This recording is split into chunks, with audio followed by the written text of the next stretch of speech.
suitable for all investors. Past performance is not necessarily indicative of future results. So stressful when the world's on fire. Good God. I can't look at this, guys. Like, my strategy is you buy it and you hope that you got a good spot. Yeah, but we all think you're crazy. You don't fight this. No way. The markets are freaking out and you don't think that anything is wrong? Come back tomorrow and I'll lose it all. Should be fun. Good morning. Sorry, I'm a little afternoon. I'm a little bit behind, but listen, we don't know what's going on here. Let's read the Federal Reserve statement. I'm waiting for the changes. Hearing Fed weaker demand, lower oil prices, holding down inflation, economic activity and employment have continued to recover.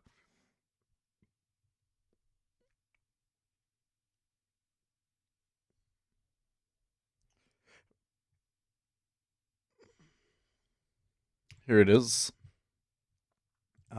Okay.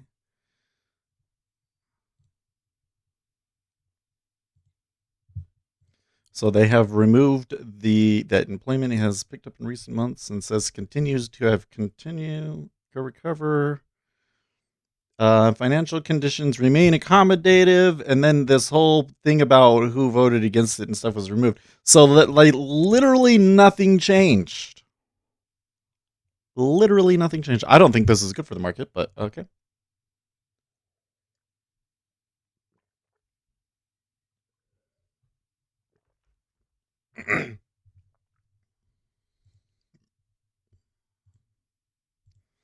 Well, this is like the most uneventful FOMC statement ever.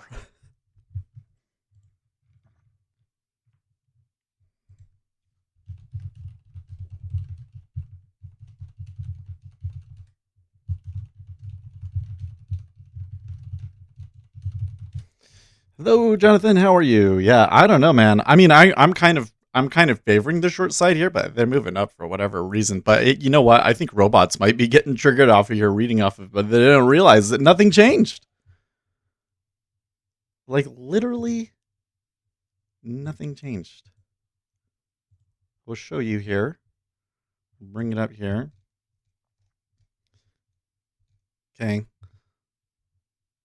So they removed that employment has picked up in recent months, and they said employment has continued to recover.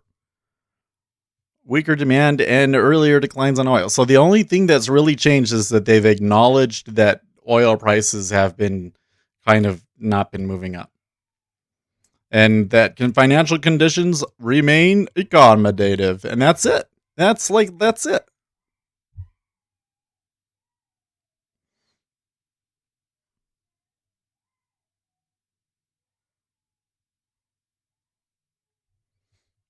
Most uneventful meeting statement ever. So the market moving up on this, I think you saw it. But you know what? As it is right now, I didn't even see any reason to touch it. And here's the thing. I think that a lot of people were expecting the Federal Reserve to be like, "Oh yeah, giddy up, we're gonna print all the money because Congress didn't do it."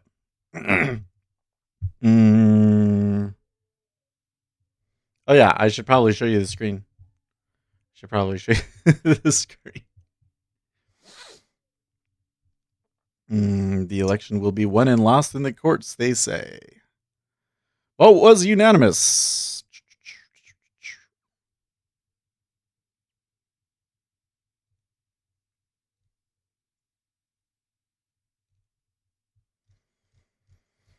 See here now, the news services are just throwing out headlines to try and say it would be prepared. Fed says it would be prepared to adjust the monetary policy stance as appropriate if risks emerge that could impede the attainment of. That was in the last statement. Nobody cares.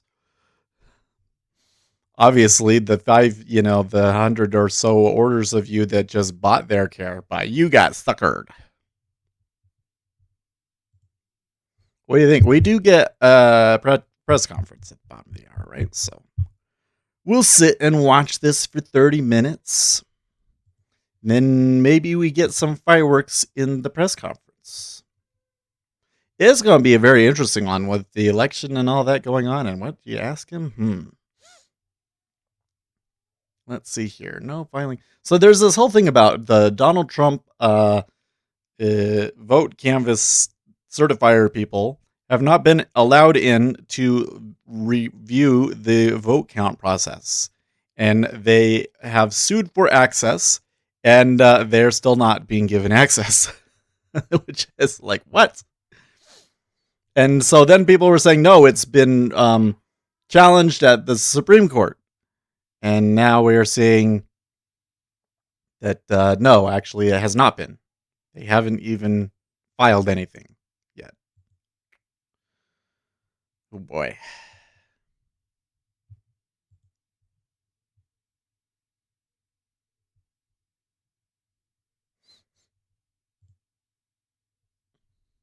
Eric, it's a secret to view votes like Nancy Pelosi's health bill. You can read it later, right?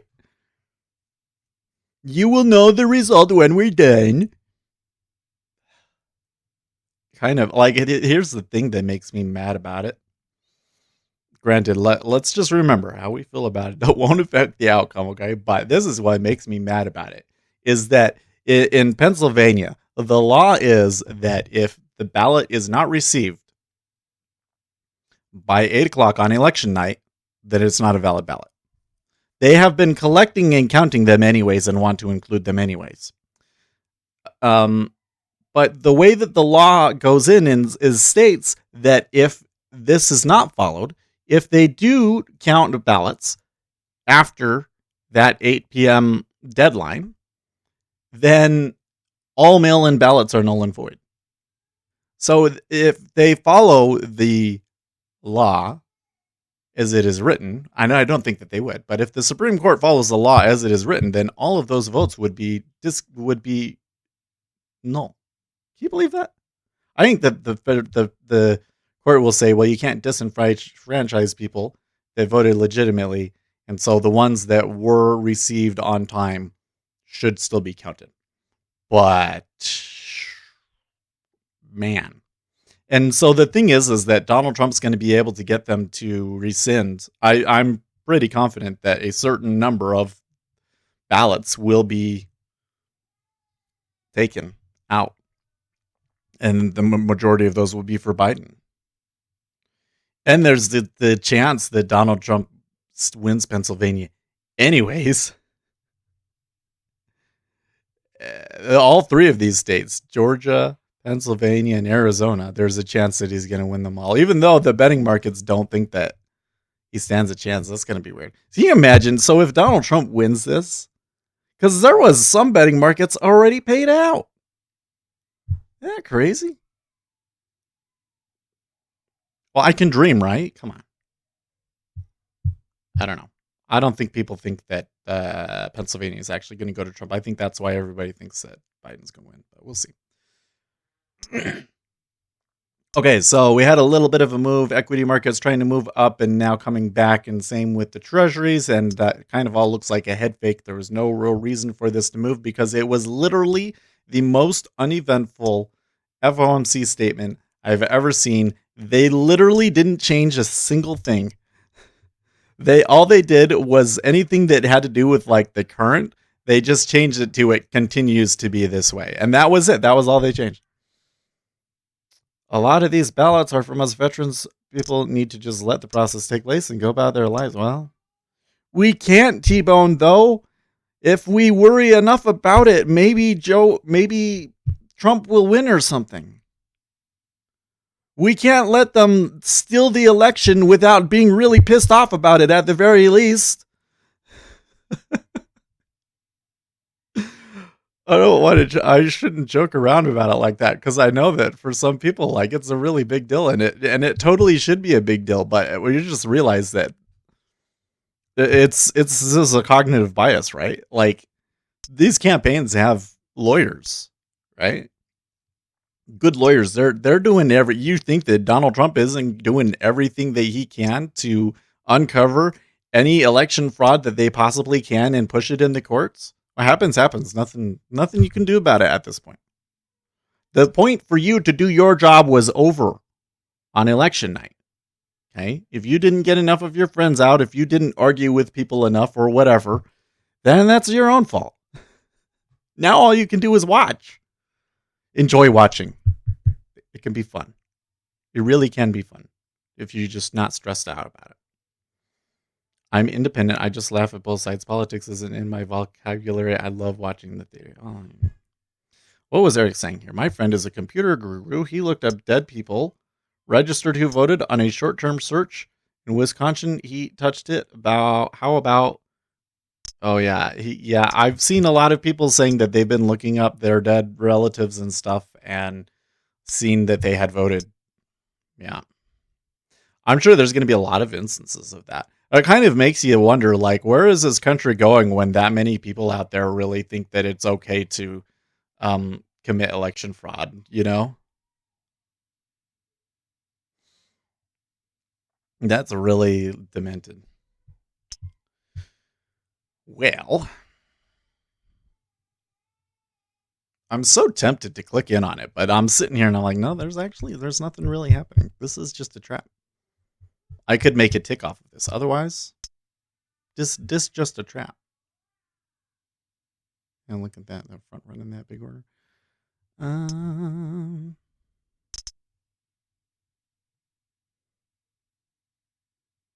What should be fun to watch? Is it something coming up? Well, we have the FOMC press conference in 20 minutes.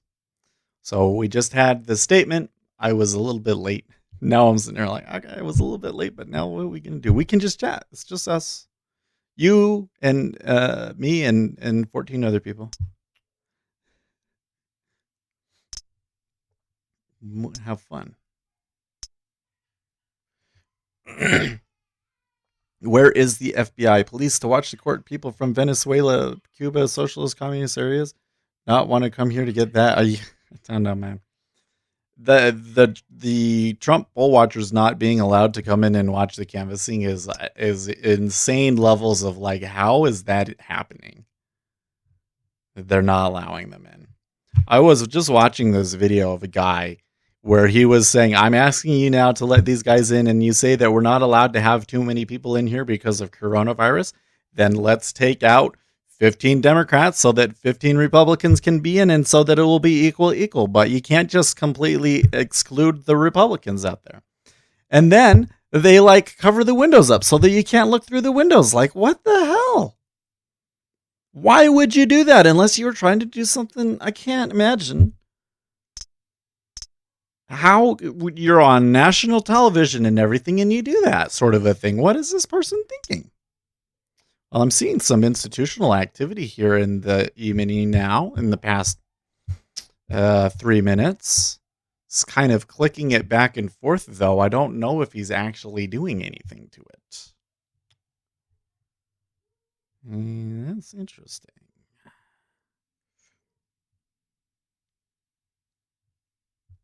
What movement do you expect from the S&P 500 leading up to and after the conference? Well, it looks to me that they're not going to do anything. So well, let me go back for you guys that are a little bit late. Where is it? Oh, I closed it. Okay, I'll show you. So here is the FOMC statement. And the crossed out is what they changed from last time, and the underlined is what they added from last time. So normally there will be like whole paragraphs and stuff changing, talking about the business conditions and what they want to do. Nope, nothing. They changed a few things up here to note that oil prices have been holding down consumer inflation, even though they were saying that last time. And it still remains accommodative. So, yeah. Let's see here. It says overall financial conditions have improved in recent months, has been changed to overall financial conditions remain accommodative. That is the most significant change in the statement. It is literally the most uneventful FOMC statement of all time. Now, the press conference might not be like that because they're going to ask questions, right? Hell, Nobitan is like, it's just like there wasn't an FOM statement. And I'm like, well, there kind of wasn't. Well,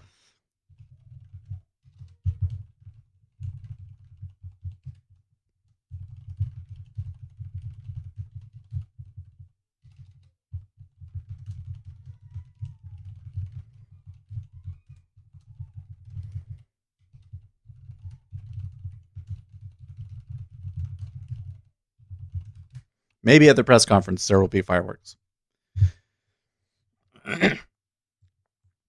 So let us come over to youtube.com/Federal Reserve. Oh, I got a bunch of comments to respond to. I bet you it's spam.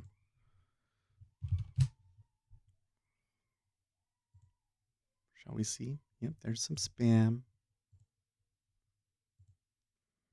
Report spam.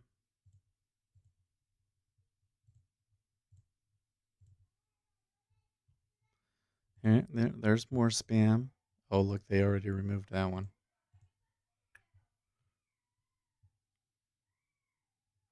Now, this one is a good question, but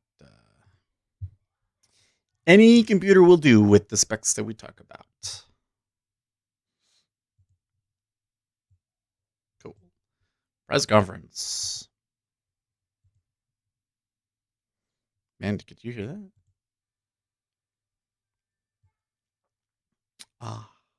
You can't hear the music, but they got good music. They always got the best music. But if you try and use it, YouTube will strike you down.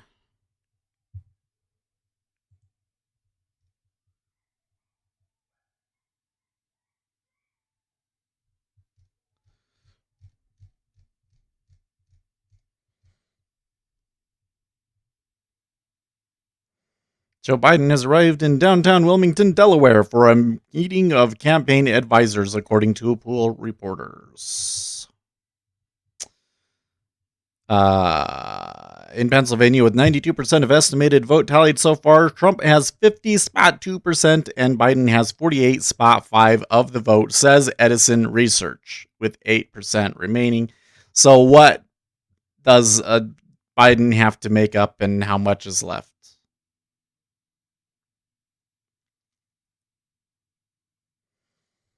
Donald Trump Jr. retweeting Cernovich saying, "What are the so-called future of the GOP? Nikki Haley is doing what now?"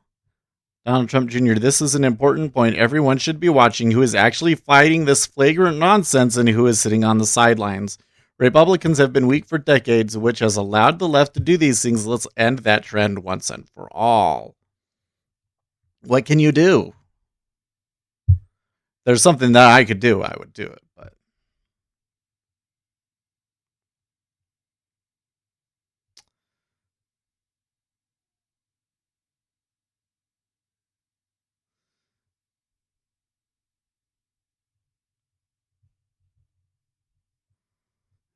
now they're going through individual counties.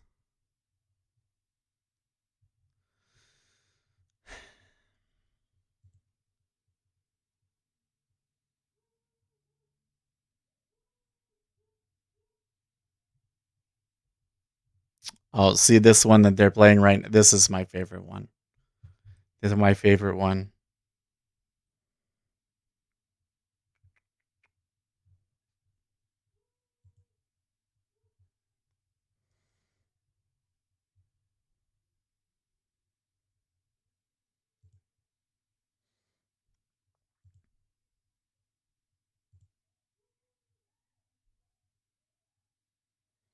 What? Here we go. State officials find 25,000 to 35,000 more ballots in Georgia from 6:30 a.m. to 8:30 a.m. What? How does that work? Is that like normal? Can that actually happen? Like, how does that actually happen? Lucas saying you saw reviews on Ryzen. Well, they sound really positive. I'm more excited to see the lower end CPUs come down because, like, honestly, CPUs have become so powerful now. Although I'm also kind of sitting here like, okay, so let's get a Threadripper. Hey, click the like button if you want to, get a Threadripper and backtest with it, huh? I tell you what, I get a Threadripper and like quadruple the amount of memory, and then we could do some serious backtesting. I think right now it's like 1,000 iterations on something, and that's about all you can do. But if we had a more powerful machine, hey, I would make a video about it and show you making it. It'd be fun.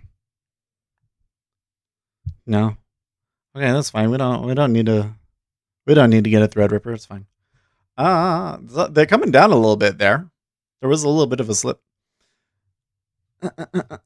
Trump Jr. is only about tweets. He is never out in the streets or in front lines. Okay. Fair. Fair enough. Let's move this down here.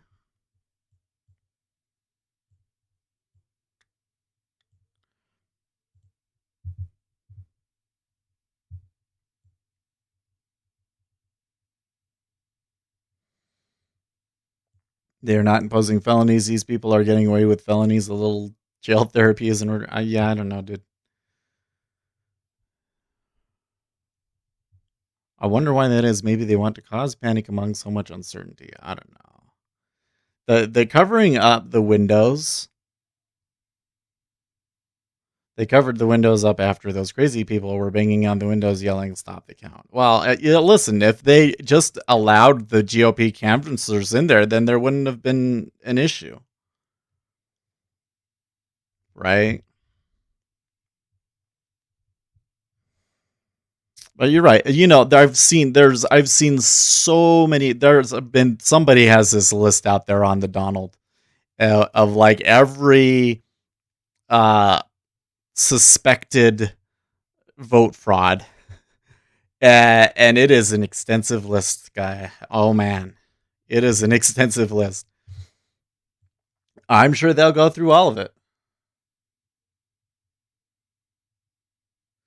How about cameras to record? Well, they do. I think they do have cameras in there, but they should do it in a stadium, and everybody that wants to come should be able to watch from the stands. That's the way it should be. Or, they could just let the GOP canvassers in there. I don't. You got to wonder what those people are thinking. There's only two things that you could be thinking. One, you have to be a complete effing idiot, or B, you really are trying to get away with something, Yes, how about live on your PC? There you go. I want to be able to watch it live on my Threadripper PC. I was looking at it too, guys. I don't think we're actually going to get a Threadripper. Because I'm not 100% sure if it would actually make the backtesting in NinjaTrader faster or not. But I was looking at it and it was like just the motherboard was $400. I'm like, oh, the bragging rights, just the bragging rights alone. What's up? We got FOMC today, Air Cages. Pay attention. No, I'm just kidding. It's an unusual day to have FOMC, right? So I get it. Chris Wallace says the Fox decision desk is sticking with their Arizona call. That's interesting. Here's the thing. Why so anxious to call it? If it's that like Fox, you realize that if you don't call it, that just means you'll get more news, right? As soon as somebody says that it's 270, they're going to stop refreshing.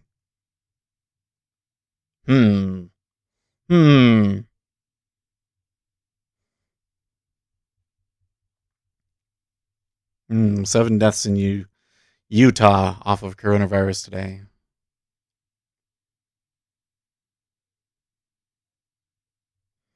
Shocking video. That's why I'm going to watch this shocking video, guys. I'm going to watch it.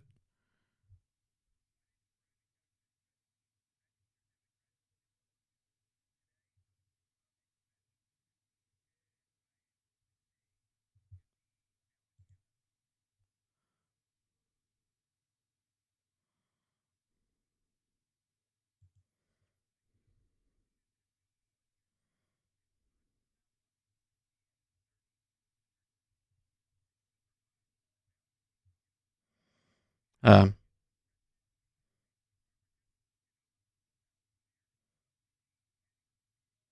this guy says that he is on the convention floor where they're doing the canvassing and they won't let them within 30 feet of the ballot counting. And he says he's a Democrat.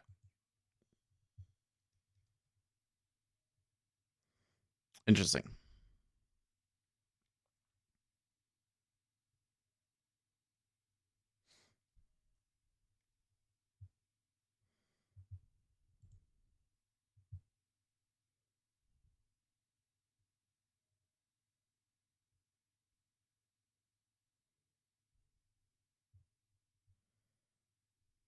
Hmm. Oh, what an on-screen graphic talking about Biden thinks that we're confident where we are, and Donald Trump's like, if you count the legal votes, then we win, but if you count the illegal ones, then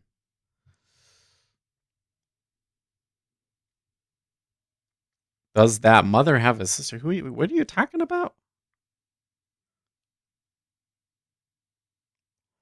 Do you think this rally has the potential to continue? That's a good question.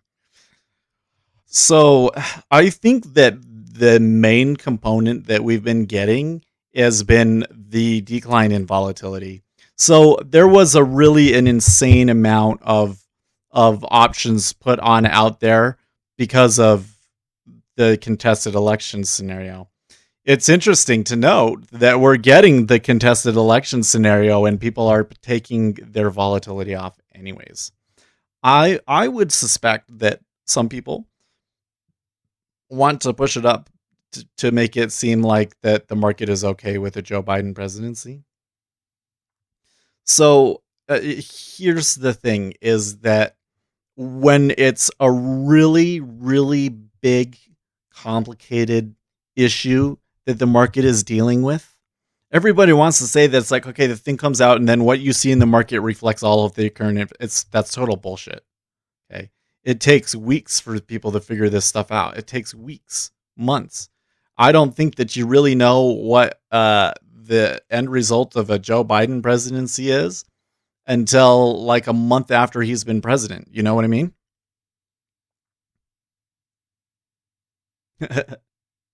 So, uh, can this continue? I don't know.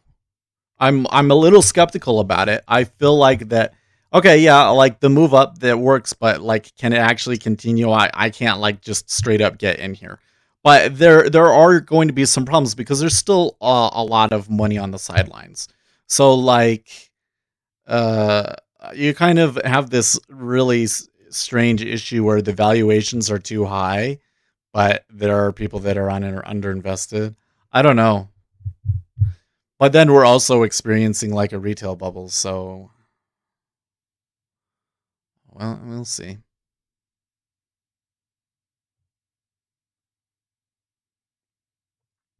How pathetic they are stopping observation upside. People are becoming aware of the shenanigans a third world country bought and paid for millions to defeat Republicans, you say. Well, I definitely think that people should have been paying attention. Like, Donald Trump was warning us about this the whole time, and then, here it's happening in front of your eyes. I don't know, I'm not saying that there's been any confirmed voter fraud or anything, but there's a lot of things that should be looked into. And what's going on in Pennsylvania, where they're not letting the poll watchers in to watch the vote count, despite a court order, is absolutely inexcusable. Absolutely inexcusable. Mm-mm.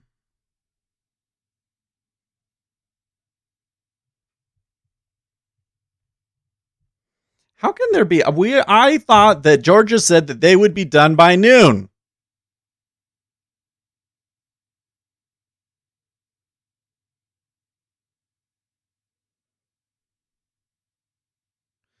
What spotted toad? After posting some early counts 4 a.m. on Wednesday, over 150,000 votes were added to the city of Milwaukee's counts. In over 60 wards, these were over 95% for Biden, and in over 20 wards, they were over 98% for Biden. Milwaukee voted 76% for Hillary and 78% for Obama. What? Okay, here he is. Here he goes. Here we go. Let's focus. Focus.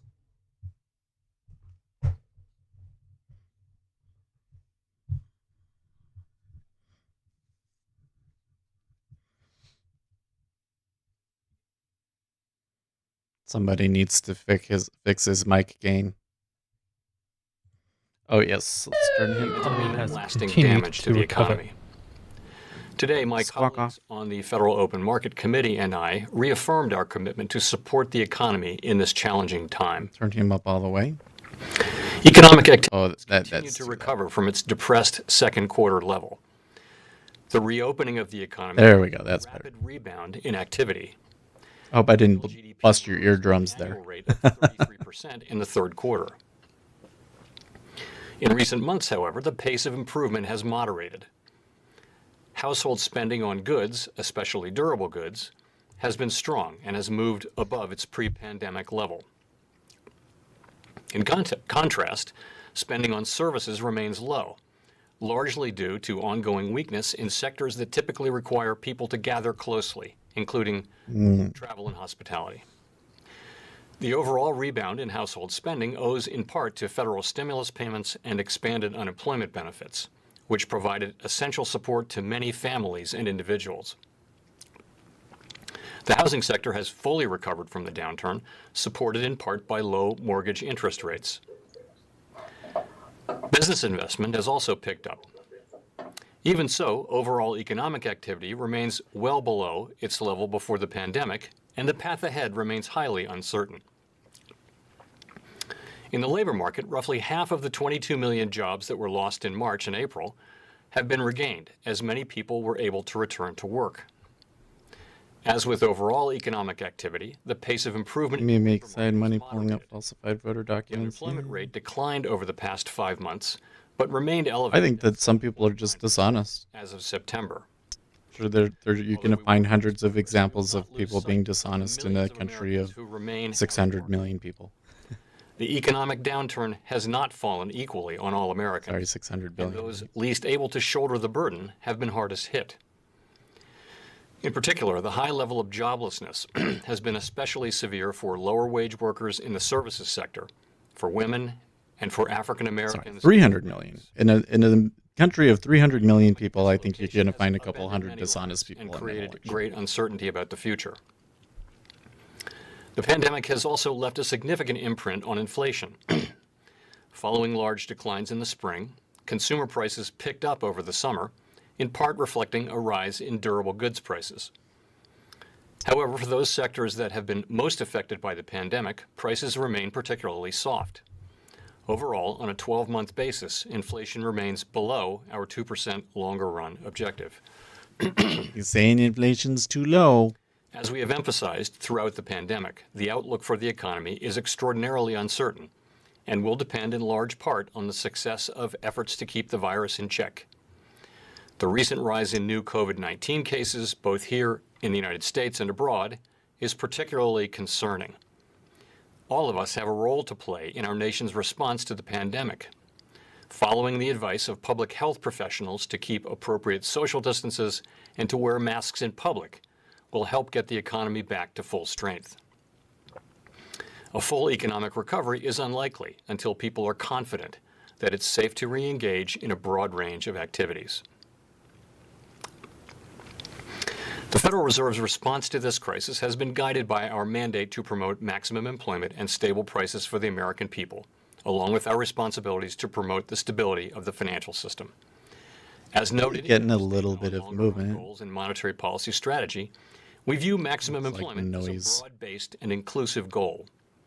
Our ability to achieve maximum employment in the years ahead depends importantly on having longer-term inflation expectations well anchored at 2%. As we said in September and again today, with inflation running persistently below 2%, we will aim to achieve inflation moderately above 2% for some time, so that inflation averages 2% over time and longer-term inflation expectations remain well anchored at 2%. I don't know. I mean, the shorts made a lot of money there at the one Accommodative point. stance of monetary policy until It these went down to employment and 34.90. outcomes are achieved. Hey, thank you, Anthony. How are you?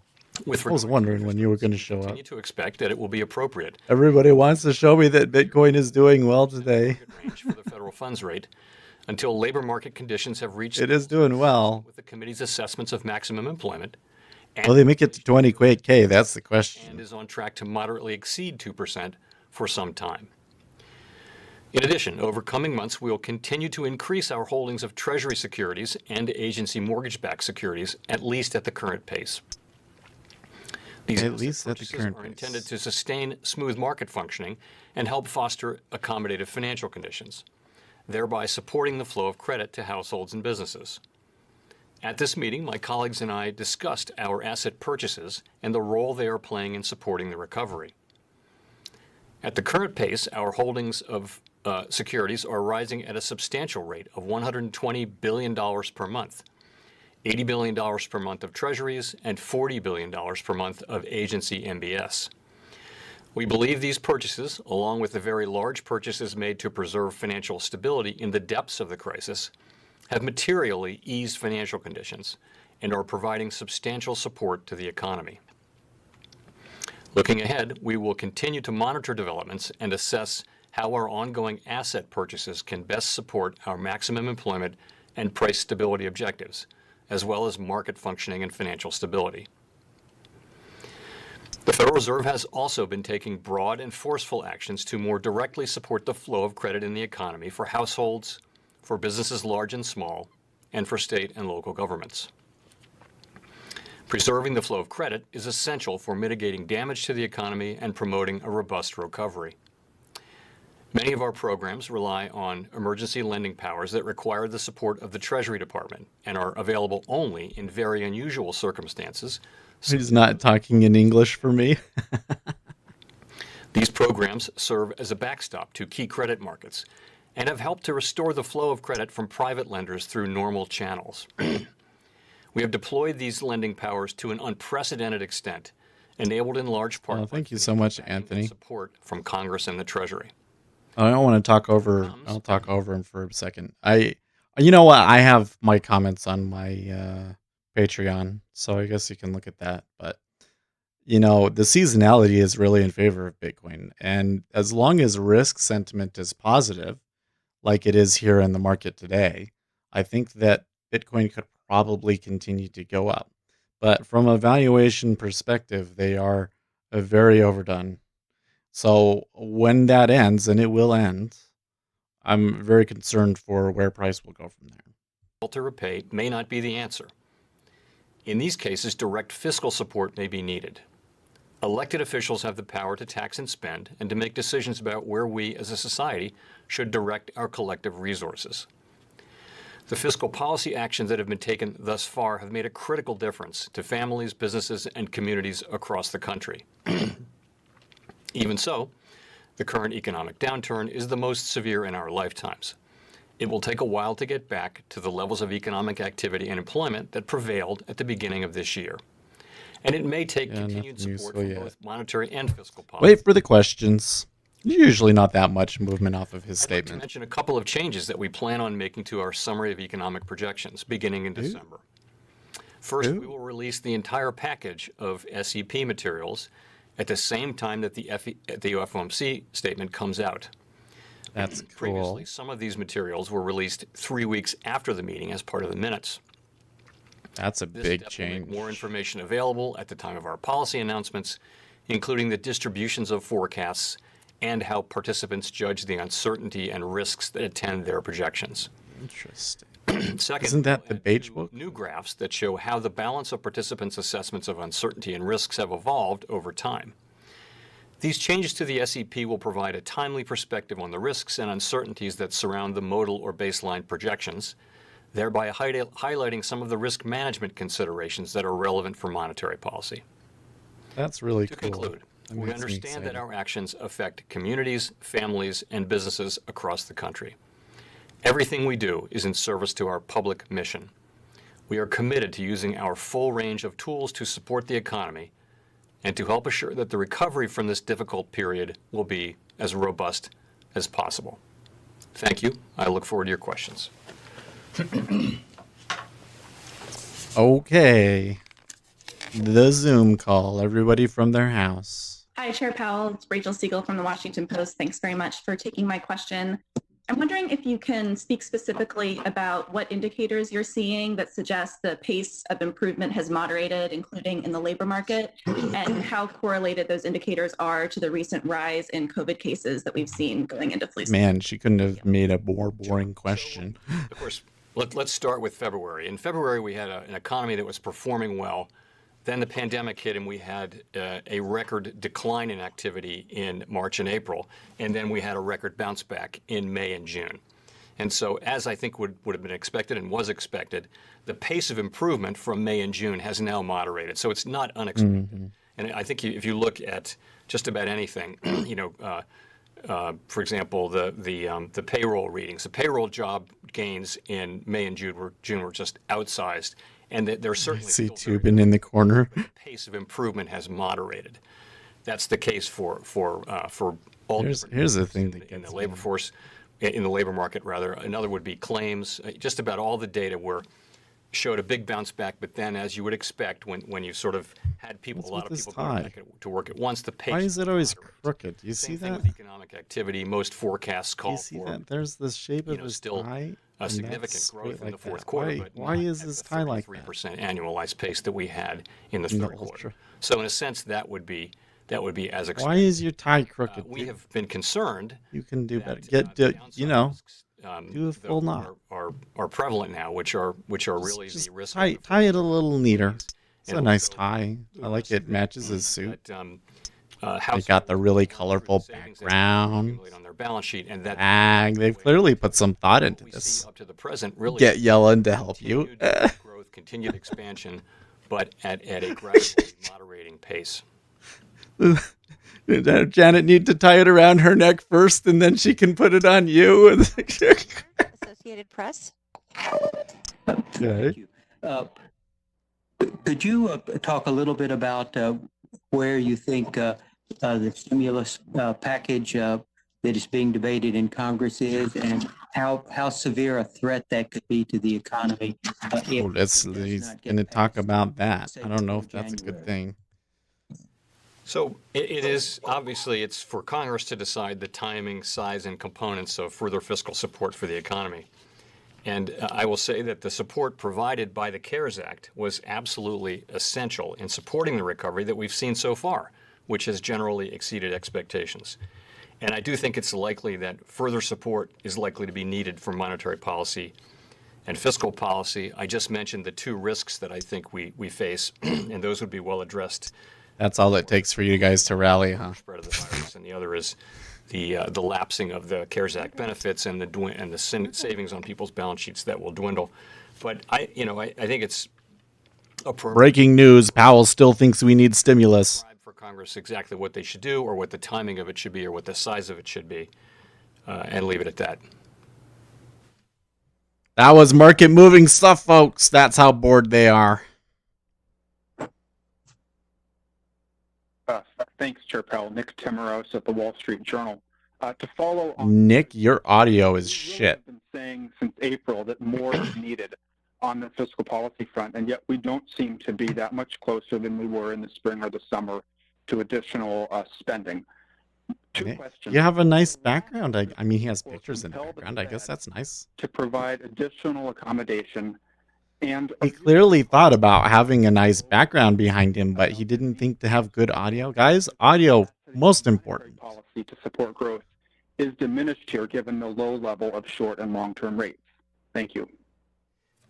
So on your first question, we'll take into account all external factors and do what we think we need to do. He must be doing the old version of the iPhone. To pursue. Yeah, he must be doing the audio through his iPhone feed because he had the earplugs in. And move more quickly if we have a broad set of policies from across the government. And we've said this from the very beginning. It's really first and foremost healthcare policy, getting the the spread of the virus under control and working on therapeutics and vaccines and that kind of thing.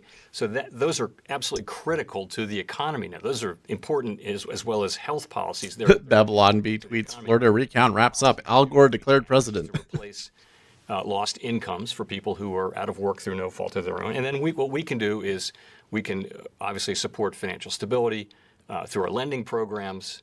And we can support demand through interest rates and asset purchases and that sort of thing.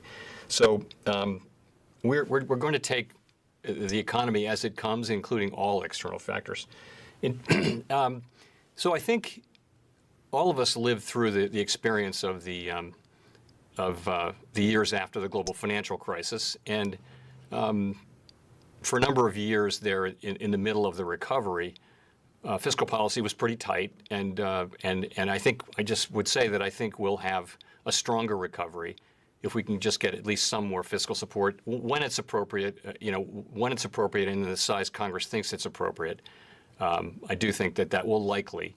And by the way, you see a lot of discussion on both sides of the aisle. Falling to sleep now. That suggests generally that there will be something.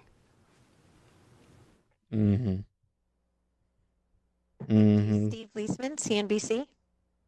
All right, Steve, don't let us down.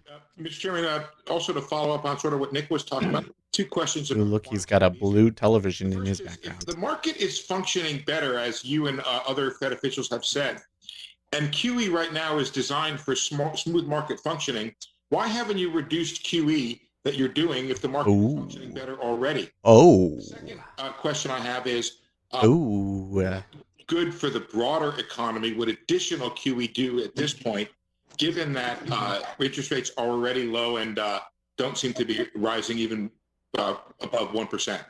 Thank you. So on the first question, good job, Steve. Let's see if Powell can parry. Our asset purchases are serving both purposes: financial market function and support for economic activity. I think that was a rhetorical slip right there. I think in the very beginning of the crisis, the main focus was obviously financial market function, particularly in some of the major markets. But after that period, we've understood all along that our purchases are also supporting economic activity, and that's important. And that need hasn't dwindled at all. So our purchases are also supporting economic activity.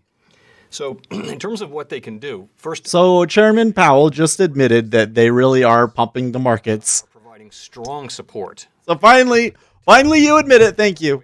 They're sustaining the gains we've made in financial stability. We don't take anything for granted. We don't expect that things will deteriorate, but nonetheless, we have a habit of keeping things in place for a while. So we're not taking our gains in financial market function for granted, although admittedly they've been very. Middle Eastman's going to get hell for that one. That's a good question. Are just another very important piece of the accommodative policy stance that we have. And as you know, we're buying $120 billion a month. That's $1.44 trillion, if I remember my times tables. And it's just providing a lot of support for economic activity.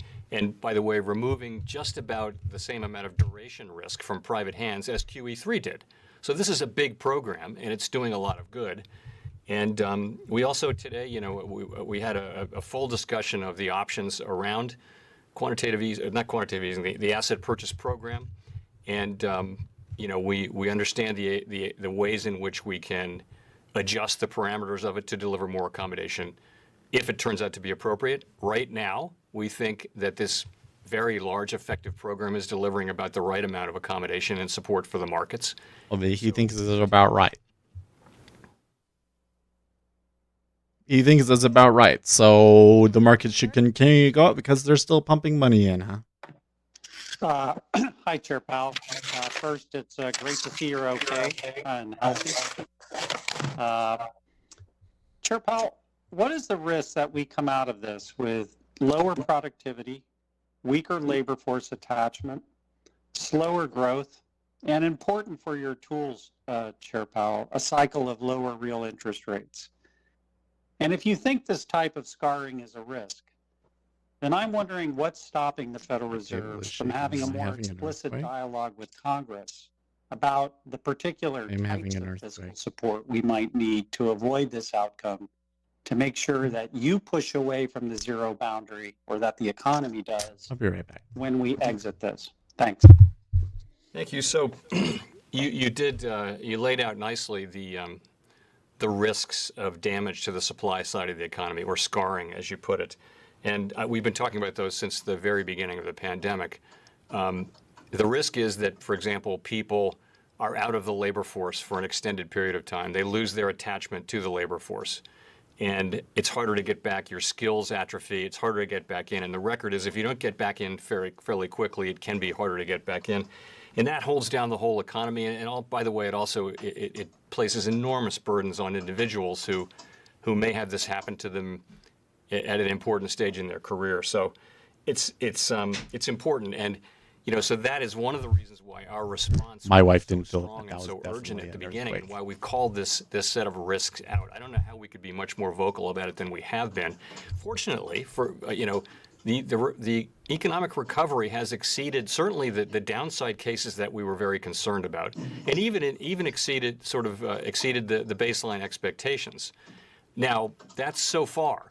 We are a long way from our goals, and we're sort of halfway there on the. We'll be able to pump money for a long time.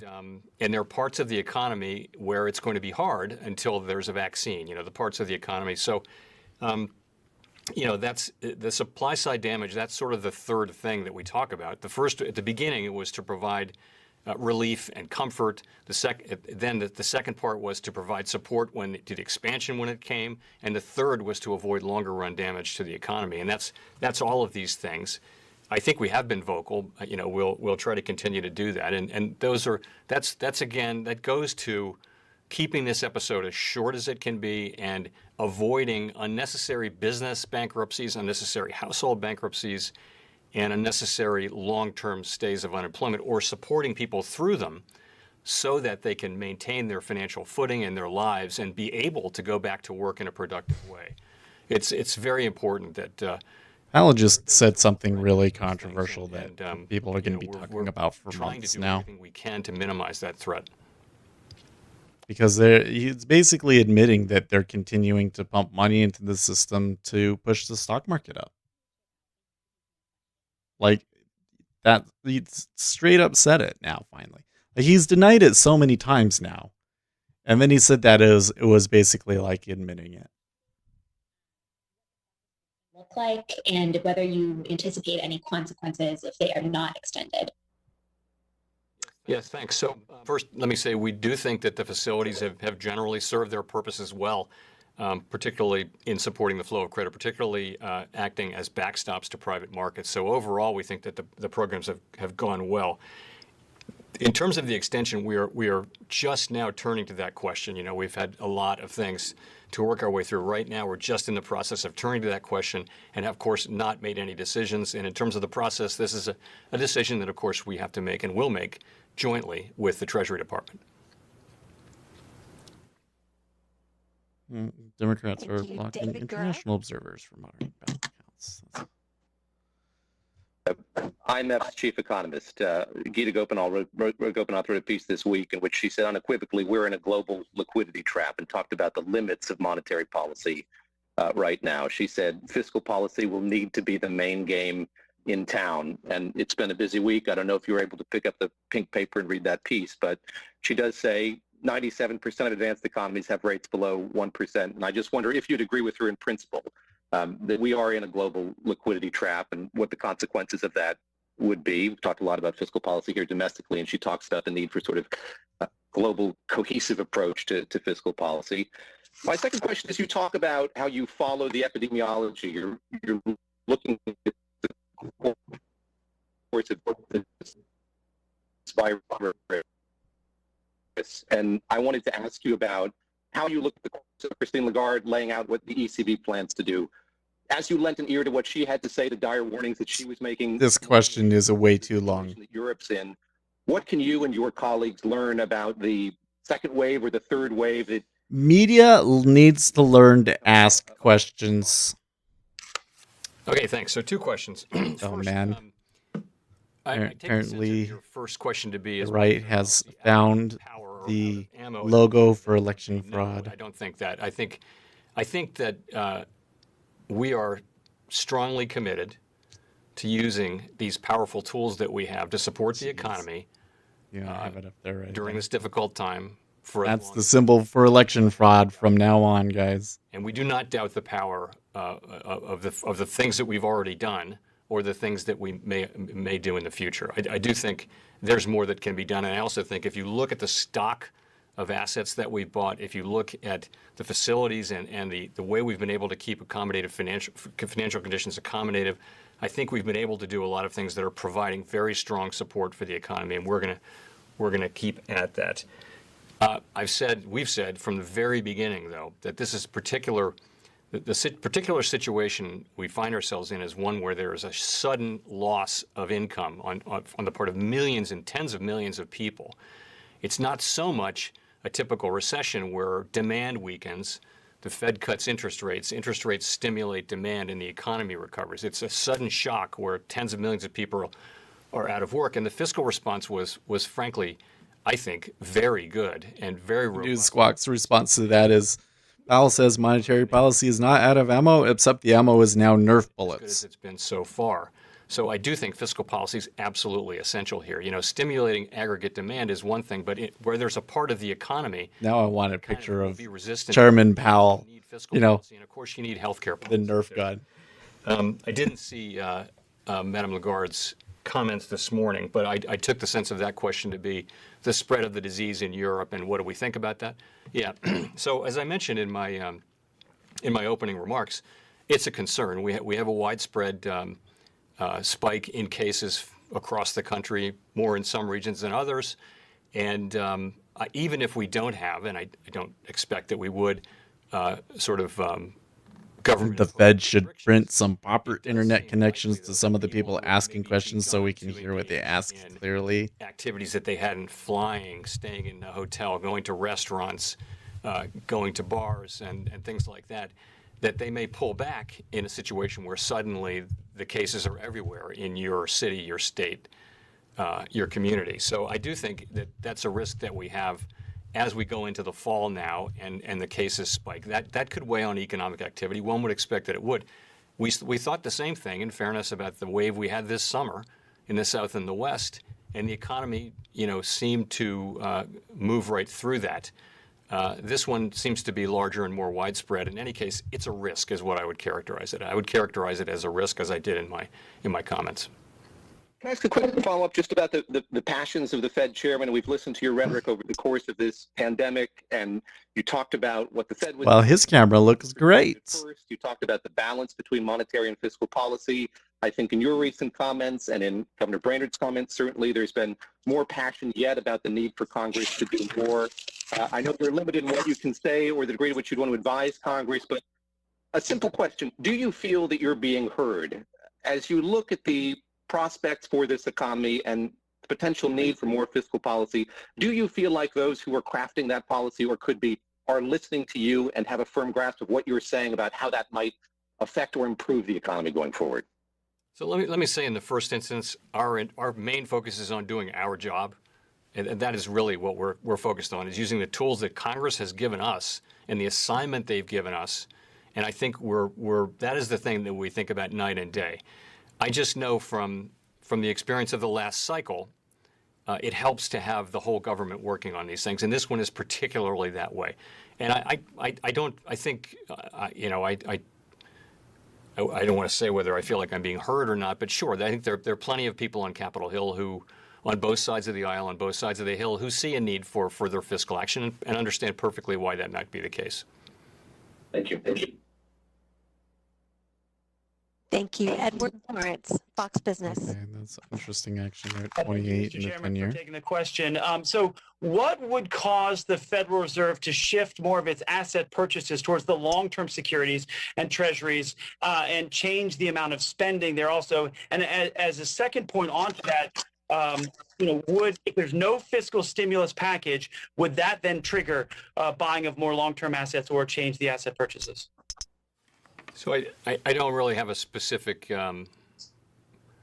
hypothetical I would put to you. I would just say that we understand that there are a number of parameters that we have where we can shift the composition, the duration, the size, the life cycle of the program. All of those things are available to us as ways to deliver more accommodation if we think that's appropriate. Right now, we like the amount of accommodation the program is delivering. And it will just depend on the facts and circumstances. We may reach a view at some point that we need to do more on that front. Today's meeting was about analyzing one of the things it was about analyzing the various ways and having a good discussion about how to think about those various parameters, which I thought was quite a useful discussion. Thank you. Victoria Guida.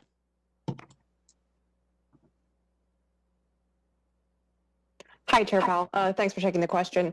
I wanted to ask about climate change. We need to pay attention to the baby monitor. Recently said that financial regulators need to account for climate change. I'm sorry. What are you all thinking of doing on that front beyond what you're already doing? And do you have any plans for joining the Network for Greening the Financial System? And the climate change question asks zero hedge. The public will expect and has every right. Why does Biden have so many more votes than Democrat senators in swing states?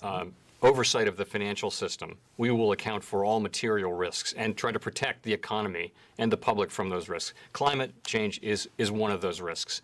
It's a relatively, the science and art of incorporating climate change into our thinking about financial regulation is relatively new, as you know.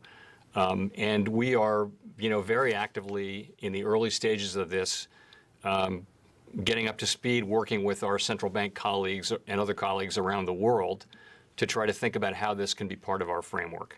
And we're watching what other countries are doing. We're active participants, as you know, in the the greening the financial system.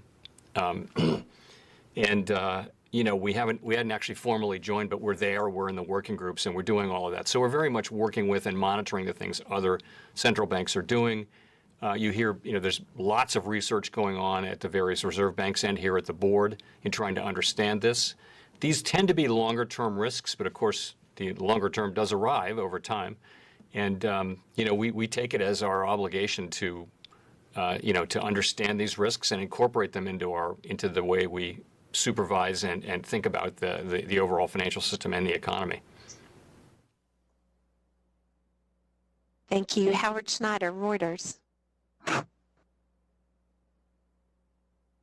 Quick follow-up from Gina's question. Have you gotten a commitment from Secretary Mnuchin to extend the 13.3 facilities if you decide it's necessary? And are you concerned what a lame duck Trump administration might do in that regard? And then more broadly, on the state of the economy, are you comfortable now that the tail risk for worst case outcomes has been kind of swept aside and minimized at this point? Are we down, in other words, to kind of household level problems among a large set of households perhaps, but that the financial crisis, double dip recession sort of scenarios are off the table?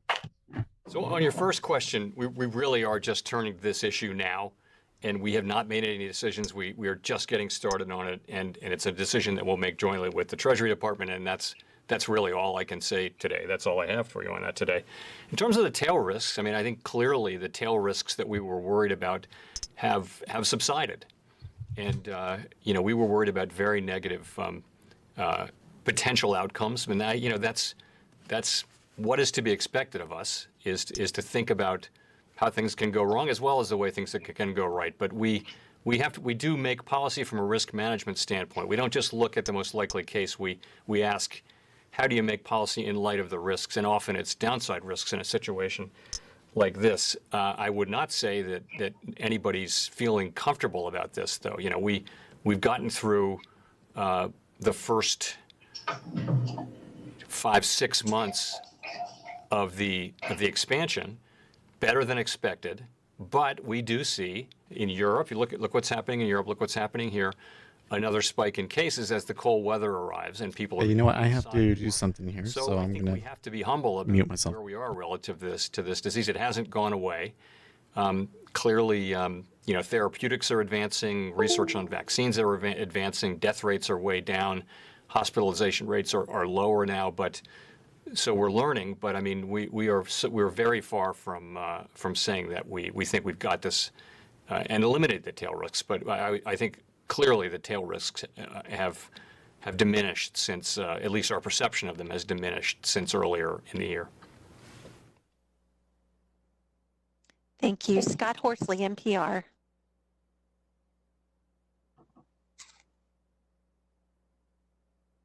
Thank you, Mr. Chairman. Earlier this summer, I know that you formed a task force to look at the distribution of coins around the system. I wonder if you can give us an update on how that's going. I know there's been some public relations effort. I think October was Get the Coins Moving month. So has that problem subsided? So let me say why it's such an important, in a world where so many payments are made digitally and all that, coins and currency are very important for the relatively low-income people. And so it's a really incredibly important part of the payment system, and we do pay a lot of attention to it.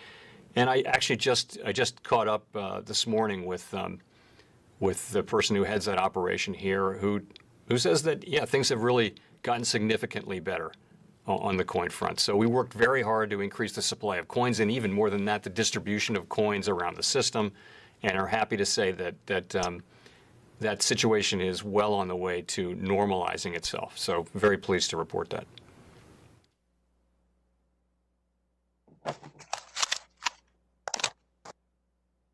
Thank you. James Politi, FT. Thanks very much for the question, Chair Powell. We've just Okay, had a we're back. presidential election here in the United States. We still don't know who the winner is. Are you concerned that protracted tensions or uncertainty over the outcome of the presidential election could pose a risk to the economic outlook or trigger market turmoil? And has the Fed had any discussions either internally or with the Treasury Department about responding to that should it happen? Thanks. So I'm very reluctant, as you will imagine, to comment on the election directly, indirectly, at all. He doesn't want to comment on the election at all. Time to take a step back and let the institutions of our democracy do their jobs. There you go. At the Fed here, we will, as always, continue to do our jobs. Every day, we'll continue to serve the American people using our tools to support the economy during this difficult time. You ask, have we had discussions? I would say, the meeting we just finished, for example, what we do is we talk about the economy and markets domestically and around the world. We hear reports on how households and businesses are doing. We talk about risks to the outlook. We talk about what the right policy response might be. And the election comes up in some, it comes up now and again, but it is not at all a central focus of the meeting, not at all. So I'll just leave it at that. Again, very reluctant to get into anything more than that. Thanks.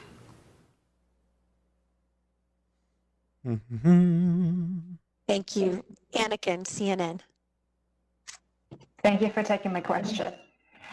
Chairman Powell, can you tell us a little bit more about why the minimum loan size under the Main Street facility was reduced last week and why that was done now rather than earlier, seeing that small businesses are clearly still struggling to make the change necessary? Sure. So we have had very little demand below $1 million in loans. And part of that just is that the fee structure is what it is, and that's the compensation that the banks get. And there's a certain amount of work that they have to do to get into the loan program and to document the loans that they make, because these are loans that that go on their balance sheet. They keep 5%, so they actually have to underwrite the credit, and we're relying on them to some extent for doing that. And so we were reluctant. We moved the minimum down to $250,000, and we were reluctant to go below that. But we heard over and over again that it would be great if we could reduce it to $100,000. So, and we've been saying we'd have to redesign the program. And I got the question in an oversight hearing a month or so ago with the secretary and said that. And I went back to the office and thought, okay, so what would that look like if we were to redesign the program in a way, it's the least thing we could do to redesign the program so that we could move to a lower level. And basically, we concluded we could just change the fee structure to create incentives for that. So we did that. We try to be responsive. We want, qualifying businesses to be able to borrow, and we'll see how much demand will come. With these programs, why didn't we do it right away? We tend to. There's more work than one might, certainly than I imagined, in setting up one of these facilities. And you just try to get it out there and get it working and not try to do everything before you start it, because you'll never start it if you do that. Then you get it started and you make changes. And we've been willing to make changes. That's the most recent set of ones that we've done. And again, we hope that it will help some companies. And I guess we'll find out.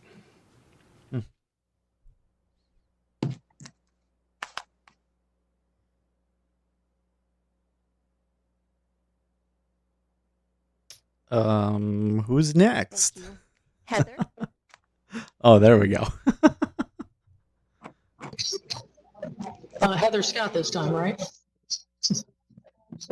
Thank you, Chair Powell, for taking the question.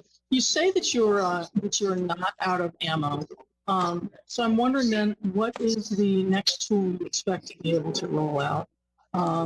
Would you consider some sort of credit program for state and local businesses, state and local governments that are facing real budgetary pressures? So when I say we're not out of ammo, I'm looking at a couple of our tools mainly. As I mentioned, the asset purchase program, there's a number of dimensions in which we can adjust that if we deem it to be appropriate. Right now, we like the job it's doing. We could, if the facilities are extended, we could certainly look at new facilities. If things deteriorate, that would be the case where you'd want to maybe continue the facilities and oh man, now what is this going on maybe here? change them and maybe have new ones. Who knows? But certainly the facilities have been doing a lot of. Under the power granted in the House Article 1, Section 5 of the U.S. Constitution to be the judge of the elections, returns, and qualifications of its own members, the Committee on House Administration of the United States House of Representatives is vested under House rules with jurisdiction over contested House elections. Given the narrow margin in the race for the Office of Representatives from the 6th Congressional District of Arizona, the committee is sending staff to observe the counting of votes in this election and to gather information about the conduct of the election. The purpose of the observers is solely to gather information with respect to elections should the election later be contested in the House of Representatives. Staff has been instructed that they are to play no final role in the vote counting process and no function to solely as observers. The committee requests your assistance to the staff charged with observing this information gathering process. Your attention and cooperation on this matter are greatly appreciated. If you have any questions or your concerns, ballot counting or recounting, please contact the Committee on House Administration. I think unambiguously has been a big success. I think the state and local government program has also restored market function. So Maricopa County election officials are blocking entrance of official House election observers, as authorized by the Speaker. Funding loans in the muni market through mutual funds. They had withdrawn a lot of money, and that. Why wouldn't they let people in? It's so crazy. I believe of inflows there, and you're largely back to a normal functioning market. I think that's also been a success. I think certainly the funding market programs have been a big success. The Main Street is just a bigger challenge than all of them. Reaching out to small and medium-sized businesses through the banking system, which we had to do, is quite challenging. I do think, the grant programs, the PPP, were a great way to reach smaller companies. What you hear out there is that demand. You talk to banks and they'll say demand for loans is very, very low right now. Companies are not borrowing, and the reason is that the activity's at a relatively low level. They don't want to run up their debt. We put an awful lot into Main Street, and it is very challenging to reach a lot of those companies. But I think we are reaching many of them now, and I hope that the new changes will help us reach more.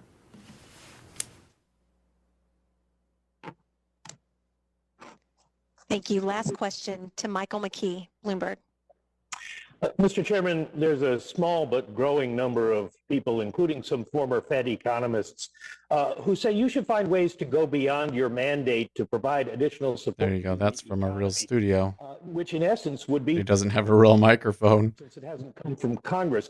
One of the suggestions is buying state and municipal securities directly. Another is perhaps following the BOE in increasing asset purchases to support additional fiscal programs or spending by the Treasury.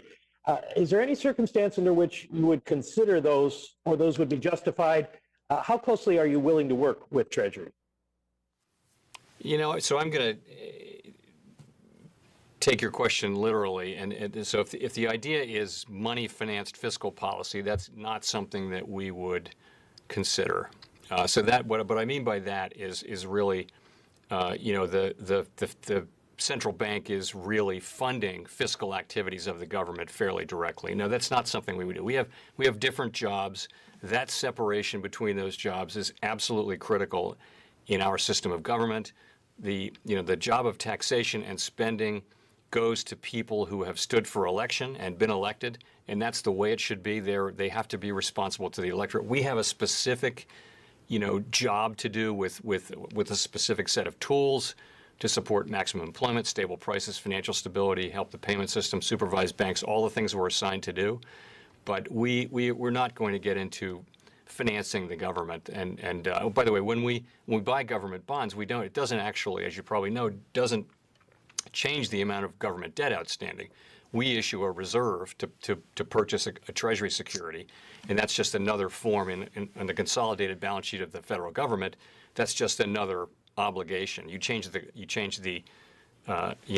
nature of the obligation, but not the total quantity of debt that the government has when you do these asset purchase programs. So I don't know exactly what you're referring to, but to take your question literally about financing fiscal activity, it's really not something. Nah, I'm just reading something that makes it sound like Donald Trump is not going to win in Georgia. We're looking at. If I can follow up, there is a suggestion that you buy state and municipal securities directly. This is all the differences now. You buy mortgage-backed securities, providing then cash to municipalities that are cash-strapped at this point. Well, we're doing that with the municipal liquidity facility now. So we're buying, with our own funds and with the CARES Act funds that we've gotten through Congress and the Treasury, we're buying. It's going to be so close securities to Georgia, of up to apparently. 3 years. So we're doing that now as part of an emergency facility under Section 13.3, which has to meet the emergency requirements of exigent circumstances, and which is all clearly laid out in the law. So we're actually doing that now. But I see that what that is from our standpoint is a rare thing that we do under Section 13.3 when regular intermediation in the capital markets or in the banking system has broken down. It's no longer working. So we step in under 13.3 and we provide liquidity. What turns out to happen is we announce a program and the market starts working. So we only actually have to do a backstop. The amount of financing that's happened in the municipal markets this year is much higher than it was the prior year, and we didn't do it. We've done a very small number of loans, but just the fact that we're there as a backstop seems to. Was just reading this LARP, 4chan LARP that's been going around, and I was like, oh, this sounds interesting. But then when you really get into it, you're like, no, that didn't happen. A permanent thing where we're just another federal financing agency that's available to direct credit to very worthy borrowers. That would be more along the lines of a GSE. That's not what we do. We're there to provide emergency liquidity when intermediation has broken down, and then to pull back on that as the markets normalize, he really went into that back question and put those tools away, as we did after the global financial crisis, and as we will here when the time comes. Thank you very much. Thank you. Thank you.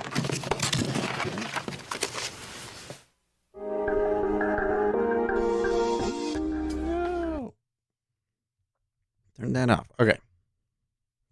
So, there were some interesting questions in that press conference. I thought that the part where he basically said that we need to continue to do the monetary policy because it creates economic activity, basically saying that we're going to continue spiking the punch to help the stock market, was basically what he was saying. Yeah. Okay, Jonathan, do you know any other platforms other than Jigsaw that show buy, sell, market orders on the DOM? Yes. So, the most prominent one being Sierra charts. Okay. So if you're thinking maybe Jigsaw is too much of an investment for you up front, you can do Sierra charts. And I think Sierra charts is something like $35, $50 a month, depending on which features you want. And then you get that, right?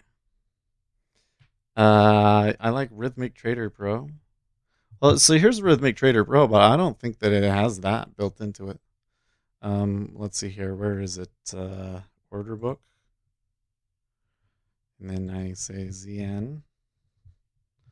Sorry. ZN.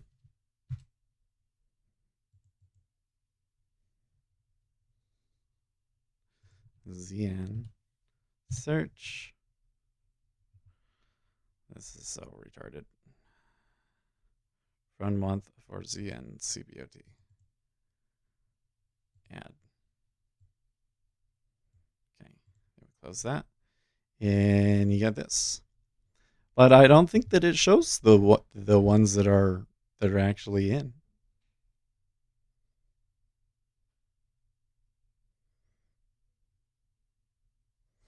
Unless there's like add or remove columns. There's the bid count and there's the SL and the S count, but that's it. There's not an actual market orders column for them. Anyways, Sierra Charts has it. Bookmap has it. I'm not sure if Trading Technologies has it, but well, you can plot it on a chart. But no, the whole point is to see the number of orders that it took to clear each time. So to really see that, you really want to have that on the DOM. What's this? Analytics. Total traded. Oh, look at that. Instagram Plus numbers. Numbers best. That's interesting. Just numbers. Oh, maybe you can kind of do it. Yeah. Oh, well, Xtrader had it. Okay, so yeah, you're right. Trading Technology has it, but it's not like a full column in the middle. But what they have, and I think that this is kind of the same as what I've been able to get right here, is it's showing me 89 have traded there. And then I think that if we tick up, let's do a different symbol.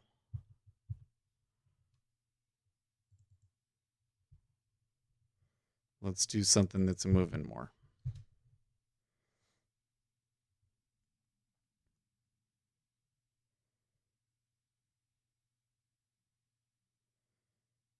Slow computer.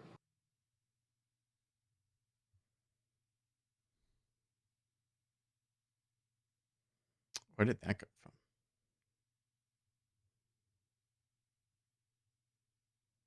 I wonder why it takes so long for it to go through.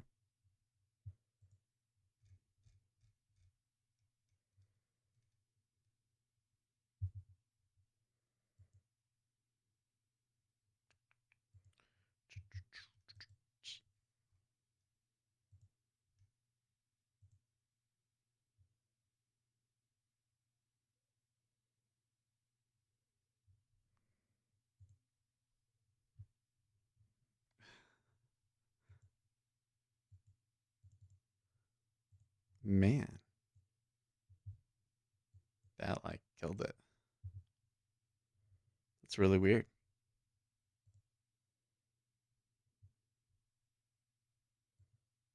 Oh, okay. If I can actually get it to like respond to me now.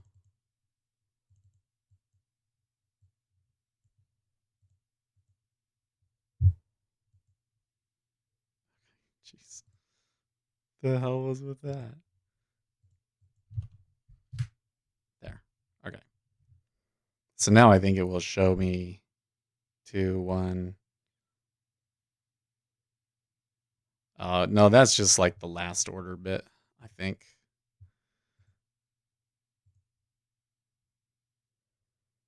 Bids and asks show accumulated size and counts.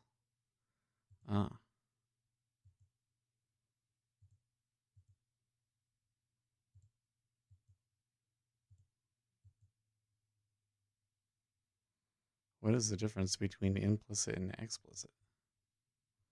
Show split bid and ask split volumes. There we go. There you go. So that doesn't reset it each time. This is not as flexible, but it does do it. Yeah, James says you can build the DOM in Sierra, but it's a pain in the ass. Yeah, like all of the features are there to do it, but it's not simple. You're totally right. That's cool. What does the implicit and explicit bit mean?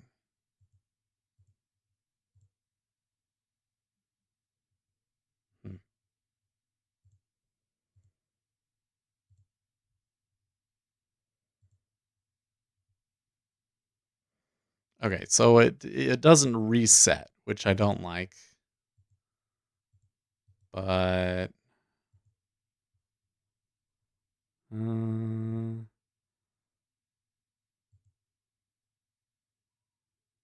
what if I can just say 1 tick around the trade? There you go. So now if I come back up, it should reset, right? Centering, prevent the price ladder.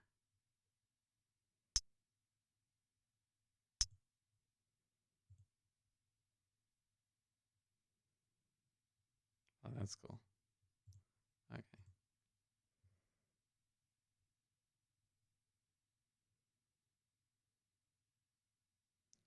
Better. Because the question is, how much does it take to take a price, right?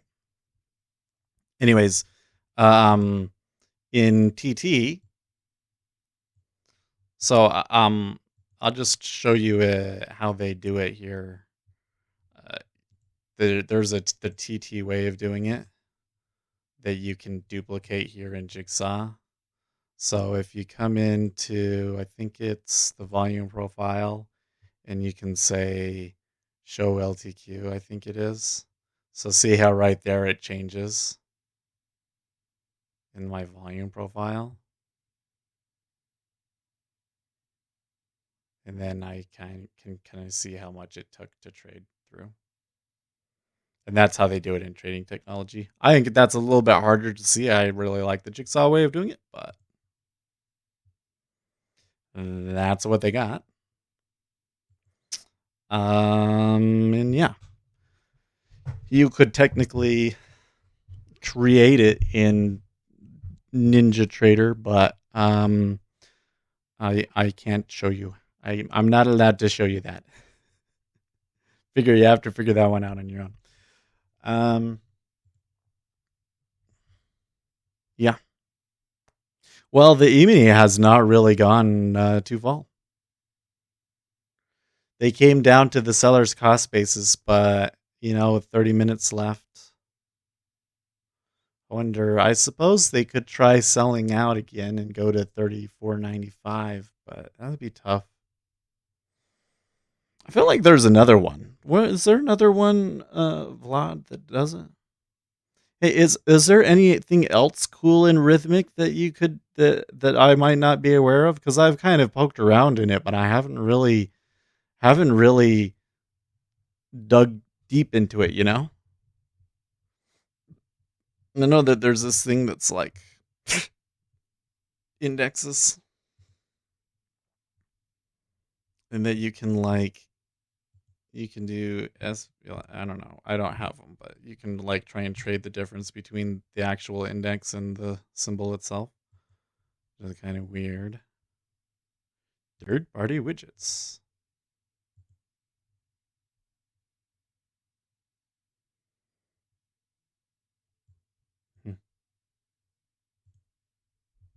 I wonder if I can plug in here. I'm gonna have to do some reading. I went and I read their help that comes in here, but there wasn't really a whole lot in there. Order history. Drip orders is another thing I find interesting. Create a drip order.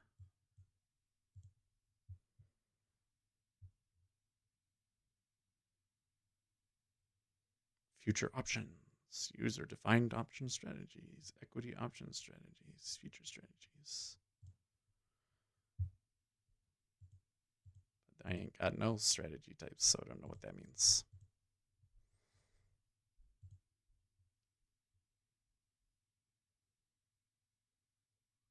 I got no idea how those little numbers give you edge. You're talking about over here? Well, sure. So let me try and explain it. Let's talk about the E-mini, because the E-mini is kind of the one that's interesting, right? So right now, right there's 100. Okay, so they're putting 50 at each price, right? But they traded 192. Okay, they swept up there, but then there's a lot trading up there. So even though there was a sweep, these guys that are offering out, they're willing to take it. So just think about it. You're a market maker. If you take an order at the price on the limit, that essentially means that you are willing to either add inventory or take profit at a price. Either way, you want the fill.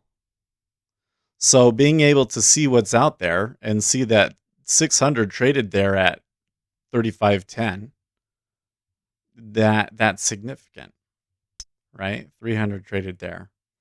What does that tell me? That tells me that people are willing to take fills in this area, right? And then what'll happen is that there'll be a spot. Like if they came up to 35.11, for instance, there's 150 there.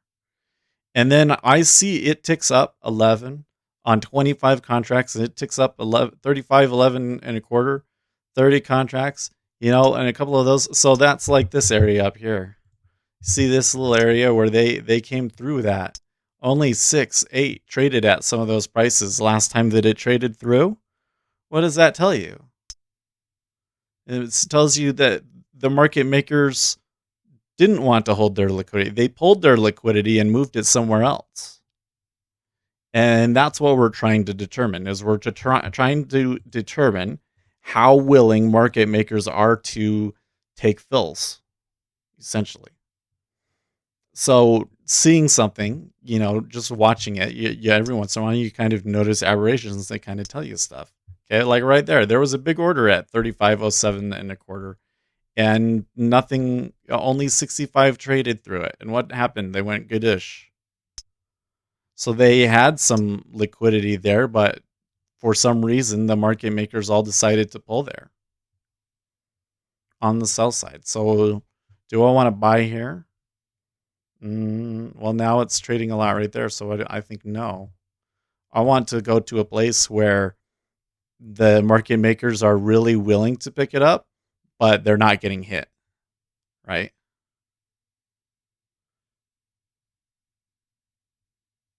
So this is an area where they're willing to fight it out. So but now down here, okay, so maybe right there, 35.04, see?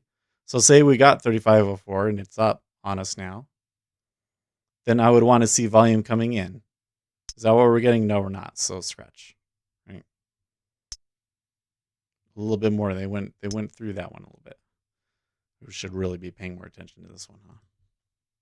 But when you're executing, it's kind of hard.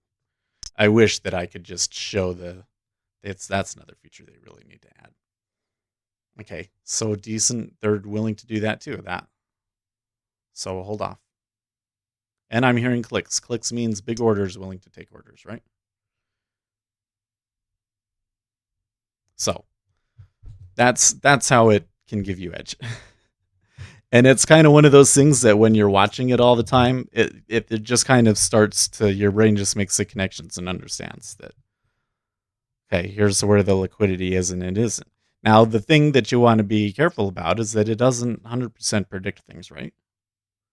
But it just tells me things. Okay, so there was some liquidity there at 35.05.25. They hit into it, but it didn't clear, and now they're shying away from it. You know, but when you combine it with everything else, hopefully you should be able to get a good price. And you'll notice that the trades that I get when they do work out, they don't go down on me very much, usually. But it's hard. Sometimes you screw up. Sometimes you're just unlucky.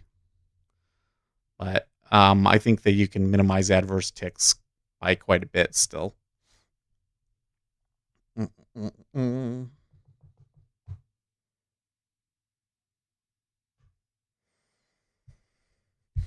Looks like it's falling to move up right now. 35.12, maybe the wall chart. Well, if they're moving down on the close, they might go to 34.94. Although that might take until after the close for them to do it.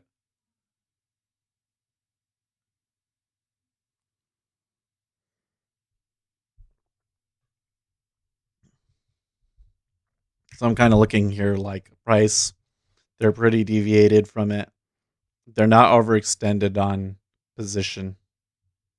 Not yet. But I don't know if there's a reason for them to be selling, so. Just took that choppy ride to the view up. There you go. Hey. Thank you, SVN. I'm glad that you liked it. It's a hard thing to talk about, but we're gonna make some more videos. You know what though? I want to make some videos on this subject, but I also feel like there's some stuff that I want to learn first. So, because a lot of everything that I'm sharing with you is just kind of like what I've found from it. So, I'm looking at it as liquidity. How is liquidity reacting to the market orders? And you want to pay particular attention to if they're pulling. If it's going through with not a lot trading on it, that's significant. I think when you're new, you want to focus a lot on the big orders. There's something down at 34.96.50. Are we going to go down to that price? So that's what new guys are always thinking. But I'm telling you, when you tick through something on almost no volume, that is so much more important. Because that means that because there's algorithms out there, right? Like every price has 50 orders on it, right? So there's a combination of market making algorithms. So it might not all be one person, but between those groups of people, they're willing to put 50 orders on at every price. So if it ticks through on less than 50, that tells you something, right? Why did one of the market makers pull? There's a reason for that. And that, for the market maker, that's the most significant thing that they can do is pull. Until it hits the tape, it's all eyes. Well, there you go. But that's where, like one of the things is that the way that I've been approaching that is, if somebody's willing to put 300 lots out there, does that mean that he's going to sell it? We know from experience that that's not true. And I think the reality is that if he is smart enough to if he's a good enough trader to have that much money out there to play with, then it might be difficult to have an edge on him, right? So when I see those sorts of things, I say to myself, I don't want to be involved in this area, right? Or when I'm hearing that clicking a lot, right? I want to be in, have it go my way a little bit, and then I'm starting to hear the clicking. And then I'm hearing, okay, we moved up, and now the large orders are interested in it because we moved up a little bit, and this might continue for me. Like those are all confirming signals because you want people to follow in after you. So you're going to be watching the tape to see, okay, good volume coming in after me. Liquidity holders are pulling and are letting it slip through up,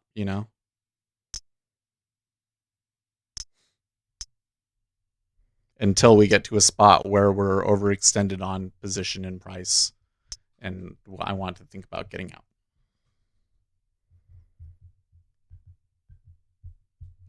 Well, I kind of want to stay until the close of this, but there's not really a whole lot to talk about. The most boring FOMC ever.